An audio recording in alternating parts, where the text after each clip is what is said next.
Some big news coming in. Let's quickly cut across. Prime Minister Modi speaking right at this moment. दुष्परिणाम सामना करना पड़ा था।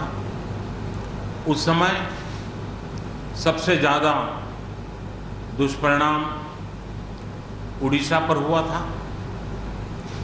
आज एक साल बाद फिर से साइक्लोन ने भारत के तटीय क्षेत्र को, विशेष करके पूर्वी क्षेत्र को प्रभावित किया और उसमें भी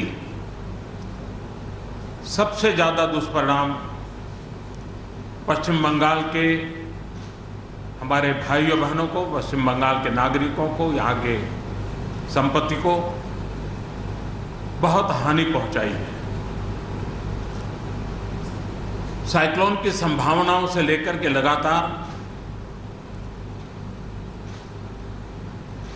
मैं इससे संबंधित सभी लोगों से संपर्क में था। भारत सरकार भी सतत राज्य सरकार के संपर्क में थी। साइक्लोन का नुकसान कम से कम हो, इसके लिए जो भी आवश्यक कदम उठाने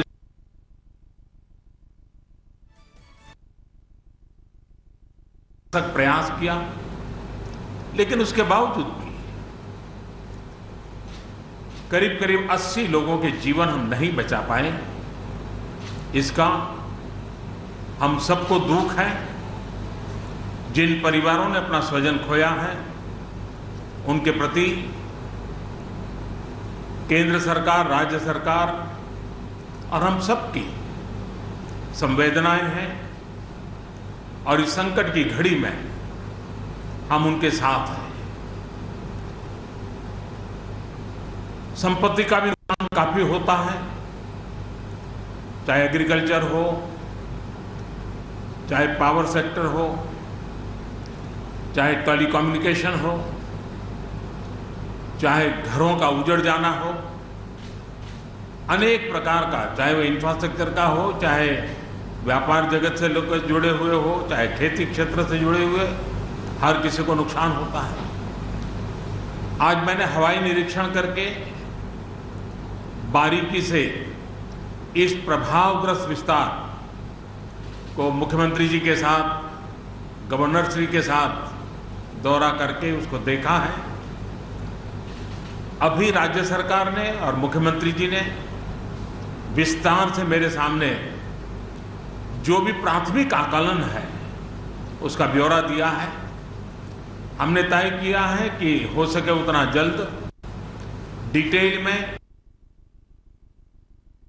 की जो स्थिति है केंद्र सरकार की तरफ से, टेलीकम्युनिकेशन का हो, घरों की जो स्थिति है, इंफ्रास्ट्रक्चर की जो स्थिति है, केंद्र सरकार की तरफ से भी तत्काल एक टीम आएगी और वो टीम इन सभी क्षेत्रों में सर्वे करेगी और हम मिल करके रिहेबिलिटेशन हो, रिस्टोरेशन हो, रिकंस्ट्रक्शन हो, उसकी व्यापक योजना बना करके बंगाल की इस दुख की घड़ी में हम पूरा साथ देंगे, सहयोग देंगे और बंगाल जल्द से जल्द खड़ा हो जाए, बंगाल जल्द से जल्द तेज गति से आगे बढ़े, इसके लिए भारत सरकार कंधे से कंधा मिला करके काम करेगी और जो भी आवश्यकताएं होगी उन आवश्यकताओं को पूर्ण करने के लिए भारत सरकार के जो भी नीति नियम है उसका पूरी तरह उपयोग करते हुए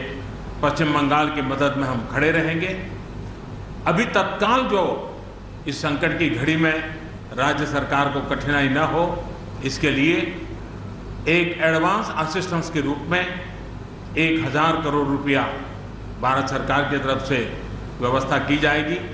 साथ साथ जिन परिवारों ने अपने स्वजन खोए हैं उन परिवारों को प्रधानमंत्री राहत कोष से 2 लाख रुपया और जिन लोगों को इंजरी हुई है उनको 50,000 रुपये तक की सहायता देने का भी हम प्रधानमंत्री राहत कोष से करेंगे।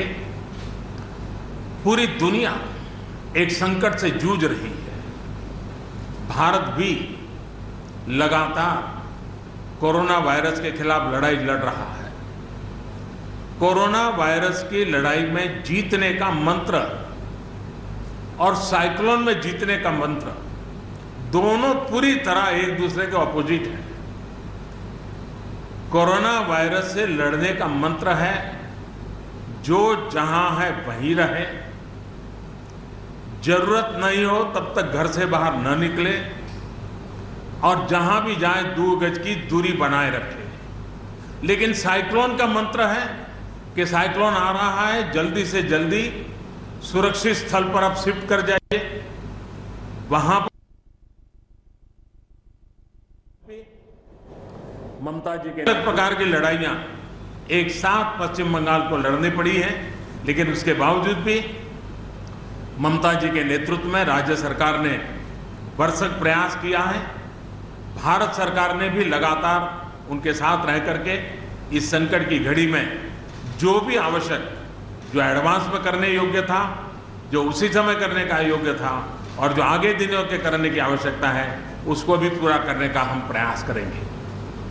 आज समग्र देश को जिनके लिए गौरव है, ऐसे राजा राममोहन राय जी की जन्म जयंती है और उस समय मेरा पश्चिम बंगाल की इस पवित्र धरती पर होना मेरे मन को छूने वाली बात होती है।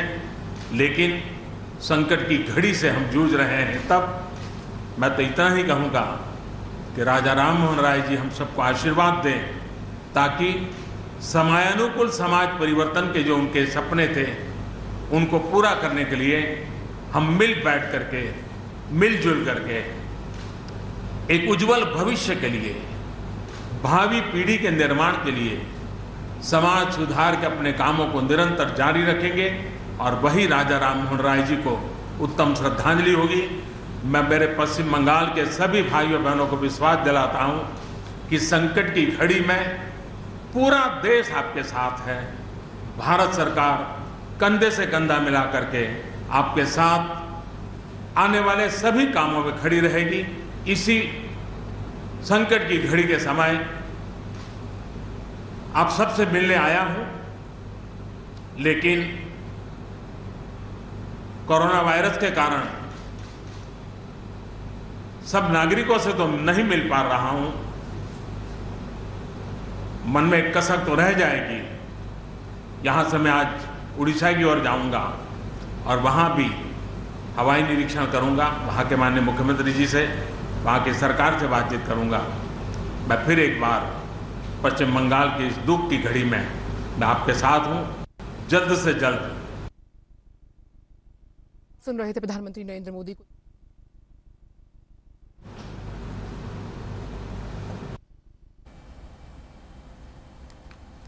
Prime Minister Narendra Modi there, who just gave a statement, categorically said that he is very much in support of the West Bengal government. Whatever aid needed will be provided. He, of course, expressed condolences to those families who've lost their loved ones, 80 people who've lost their lives. Prime Minister Modi there saying, after assessing the situation, that this cyclone indeed has been the worst in recent history.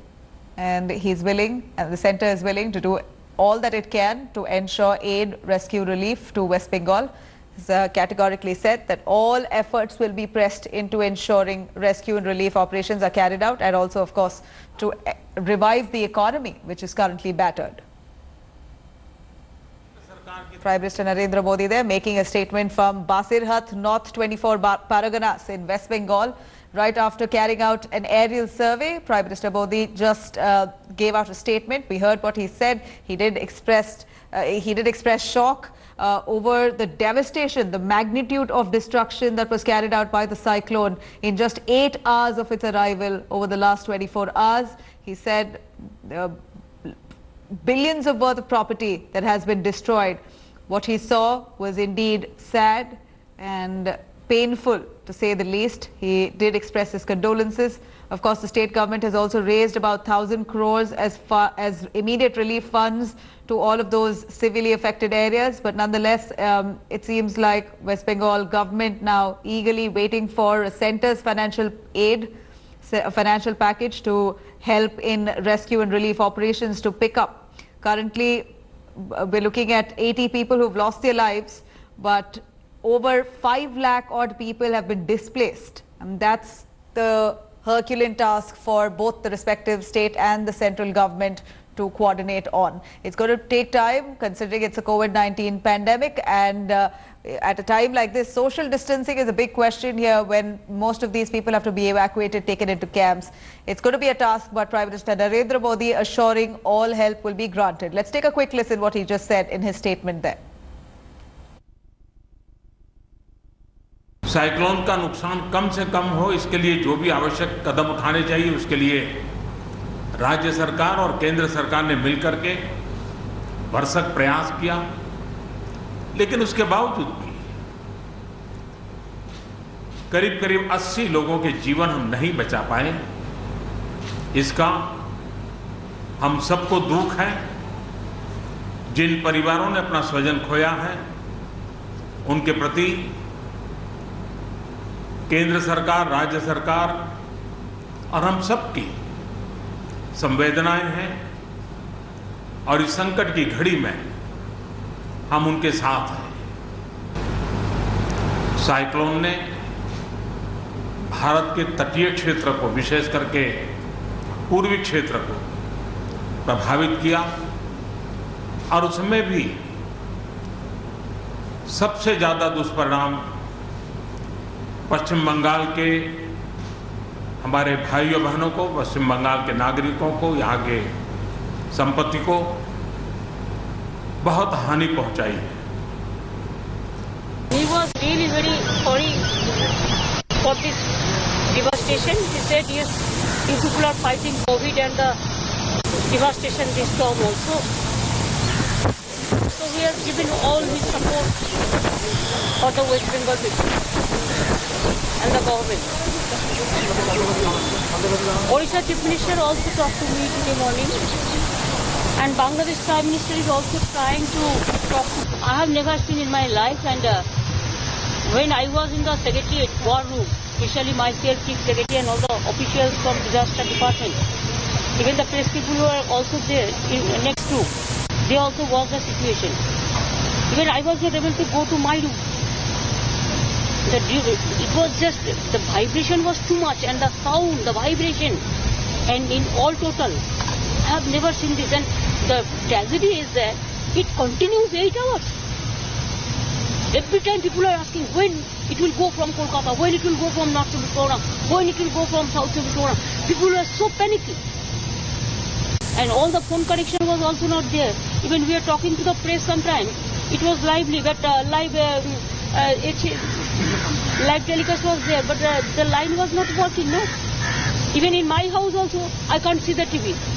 I have not only the connection was telephone landline, but no connection with the mobile and all this. That is the problem. Don't worry, everything will be all right. It will take some time because it is a severe disaster, catastrophic and severe disaster, so it will take some time because the people are not available even to work with the COVID situation and all this. So 3-4 disaster is going on together. But let us hope that with the help of the local boys and girls and the other administration, we will be able. Even just now, I talked to my mayor also 3-4 times. I told him to contact the railway and port also if they can give some tree cutters and all. They have some. Because I work as a railway minister, so I know that they have some system also.